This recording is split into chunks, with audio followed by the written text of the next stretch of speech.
J'étais petite et on m'a offert un jour un coffret. Et ce coffret était tout à fait insignifiant, il ne me plaisait pas du tout. Et comme mes parents voyaient ma déception, ils m'ont dit « ouvre-la ». Et c'est en l'ouvrant que j'ai reçu un choc, un émerveillement. Cette petite boîte jouait toute seule. J'ignorais que ça existait. On m'a dit que ça s'appelait Pozytywka, puisque ça se passait dans mon pays, qui est la Pologne. Et j'ai gardé de cette Pozytywka, de cette petite boîte, un souvenir inoubliable. Et quand, après beaucoup d'années, j'ai eu l'occasion d'ouvrir un magasin, je me suis dit que peut-être y a-t-il d'autres Pozytywka au monde, et je me suis lancée à la poursuite de la source pour savoir si ça se fabrique toujours. Et je trouvais en Suisse une usine même qui fabriquait ces mêmes petits objets magnifiques.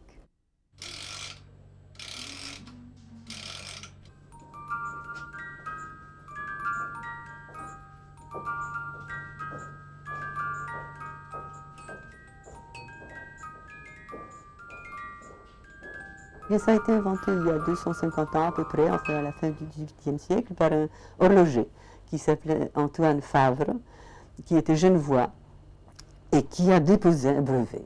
Et toutes les boîtes à musique ont un peu la même structure, même si elles sont plus ou moins sophistiquées.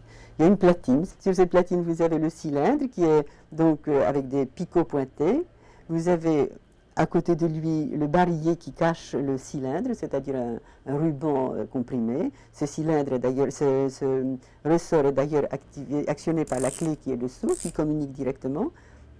Devant le barillet, vous avez le régulateur de vitesse. Je vais vous le faire fonctionner. Vous voyez quand ça marche, pour que le cylindre ne se déroule pas d'un seul coup brutalement, il y a un régulateur de vitesse, comme dans les pendules. Il y a un clavier qui joue comme le clavier dans les pianos. C'est un tout petit peu les 4 éléments essentiels d'une boîte à musique.